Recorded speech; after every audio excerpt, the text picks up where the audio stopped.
Manaus agoniza em meio à falta de oxigênio. Mesmo com os alertas emitidos pela Secretaria de Saúde do Estado ao Ministério da Saúde, os estoques do produto vieram a terminar nesta quinta-feira e vários pacientes morreram por asfixia. O ministro da Saúde, Eduardo Pazuello, em visita recente à cidade, em vez de atender aos pedidos por oxigênio, optou por promover a sua terapia alternativa à base de hidroxicloroquina e outros medicamentos. Essa situação de Manaus evidencia a incapacidade do governo federal em praticamente todas as áreas de conseguir controlar a reação da sociedade à pandemia e indicar um caminho de superação da crise social que já vai se alargando. A não renovação do auxílio emergencial, combinada com a remoção dos estímulos monetários, tende a agravar esse quadro. O Brasil, infelizmente, entra nessa segunda onda de lado. Nessa semana, a montadora norte-americana Ford anunciou que deixará o país fechando as suas 3 fábricas de montagem de automóveis no país.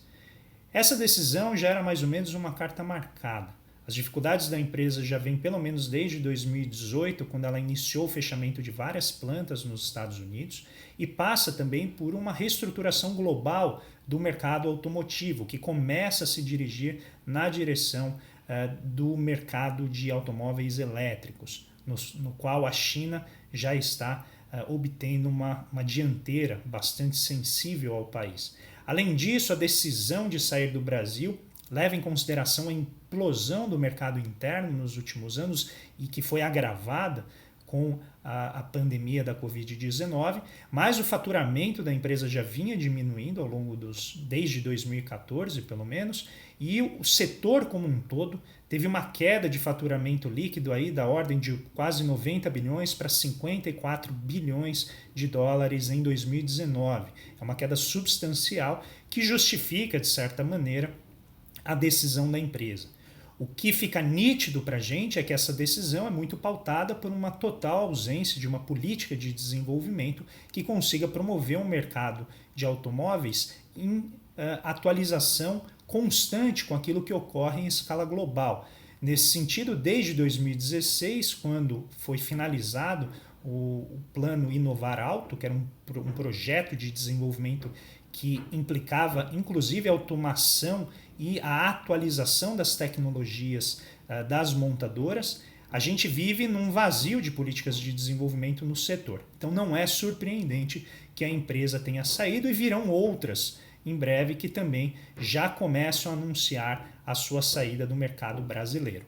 A inflação no Brasil atingiu 4,52% em 2020 e foi o maior resultado desde 2016.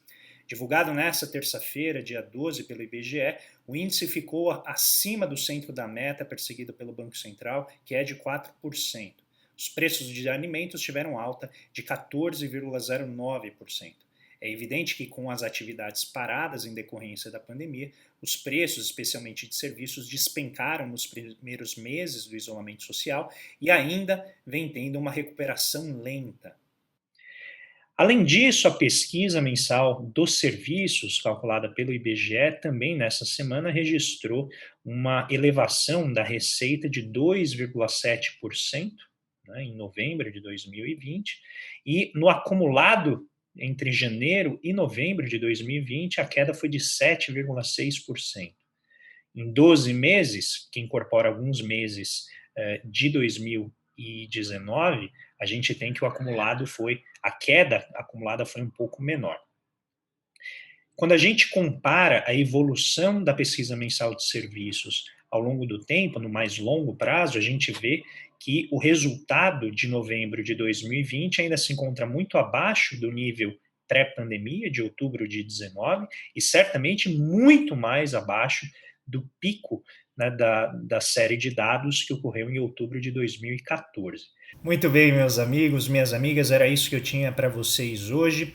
Nós temos uma agenda rica para a semana que vem, porque Paulo Guedes vai retornar à sua litania sobre a necessidade das reformas num contexto muito longe da estabilidade sociopolítica, e isso envolve usar o terrorismo fiscal, ou seja, a ideia de que o Estado está quebrado para poder avançar mais rapidamente reformas que estão muito longe daquelas reformas necessárias para o país. Um grande abraço, bom final de semana e até semana que vem.